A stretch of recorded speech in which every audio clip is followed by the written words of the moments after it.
Bonjour à tous. Lorsque l'INC nous a en effet demandé de l'aider à organiser les panels de consommateurs pour réaliser des essais comparatifs d'appareils électroménagers associant des utilisateurs handicapés, Andéo a répondu bien évidemment positivement. Car si notre mission initiale est d'améliorer l'offre de services afin de permettre à toute personne handicapée de mieux vivre à domicile, nous ne pouvons ignorer que la vie à domicile est aussi faite d'objets du quotidien qui, selon qu'ils sont adaptés ou non, facilitent ou handicapent un peu plus. Car vivre à domicile, c'est évidemment le projet de la très grande majorité des personnes handicapées. Et c'est aussi la volonté des pouvoirs publics que de permettre pleinement l'inclusion. Mais cette inclusion ne pourra s'opérer qu'à certaines conditions. Des services à la personne compétents et adaptés. Un environnement accessible et facilitateur. Des appareils du quotidien adaptés pour les rendre accessibles à tous. La non-adaptation des objets du quotidien rend dépendante de leur entourage de trop nombreuses personnes en situation de handicap, qui se voient contraintes de rester dans leur famille en dépit d'un projet de vie axé sur une volonté d'autonomie. L'objectif est d'évaluer les difficultés d'utilisation des appareils, ergonomie et mode d'emploi. Mais pour cela, il faut que tous les acteurs concernés s'emparent de ce sujet, notamment les industriels, les associations de consommateurs, les associations du handicap et de l'autonomie et les pouvoirs publics. Et le champ de l'innovation est vaste, car le handicap pousse à l'imagination. Nous pouvons penser à l'accès aux lieux publics, à l'éclairage public, la problématique des déplacements, les perspectives de déploiement des technologies de l'information, ainsi que de la domotique et de la robotique, la pratique des outils numériques et de l'Internet qui facilitent sans aucun doute les solutions de travail, de partage et de communication, en somme le quotidien de toute personne. Tout ce qui rend plus simple et aisé la vie de tous les jours. Et ce qui améliore la vie des personnes handicapées concourt largement à améliorer le quotidien de tous les Français. C'est un enjeu tout à la fois social, sociétal, mais aussi économique.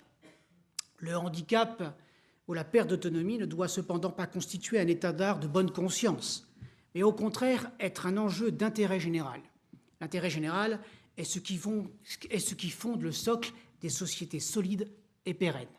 C'est pourquoi il nous faut imaginer des solutions adaptées en amont de la création de nouveaux produits. Toutes ces innovations facilitent l'intégration socio-économique des personnes handicapées, qu'elles soient physiques, sensorielles, mentales, cognitives, dans leur environnement quotidien, social et professionnel. Dans un monde où il est primordial de pouvoir communiquer et d'avoir accès à l'information, permettre à tous d'utiliser les canaux habituels par lesquels se font ces échanges constitue plus que nécessité un devoir. Comment en effet prétendre à l'autonomie, aux échanges, au savoir, en un mot à la pleine citoyenneté, si une partie de la population ne peut utiliser les instruments et produits qui concourent à cette même citoyenneté? À l'heure où tous s'extasient sur les innovations technologiques et sur les capacités de la science et de la technique à révolutionner en permanence nos pratiques et notre quotidien, ne faut-il pas ouvrir ce champ à tous? Il ne s'agit pas seulement de promouvoir les innovations spécifiques, mais encore de les encourager par des solutions, par des soutiens financiers, de les favoriser en soutenant l'innovation et la recherche.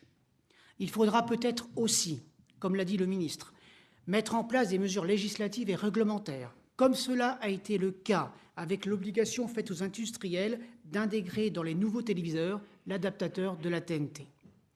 Nous, associations, nous le savons, parce qu'il pose avec singularité des questions d'usage, d'acceptabilité et d'accessibilité, le handicap porte en lui les germes d'innovation dont la société entière peut bénéficier.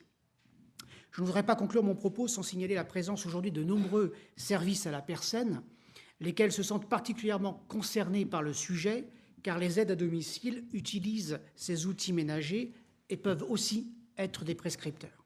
Et c'est tout l'enjeu d'une rencontre comme celle d'aujourd'hui, qui est une première, où nous mettons autour de la table à la fois des designers, des industriels, des distributeurs de matériel, des usagers, des utilisateurs, des consommateurs en situation de handicap et la présence de 2 ministres.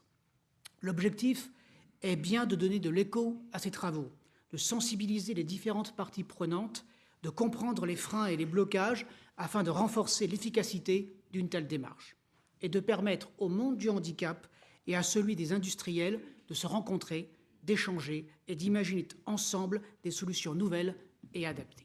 Je vous remercie.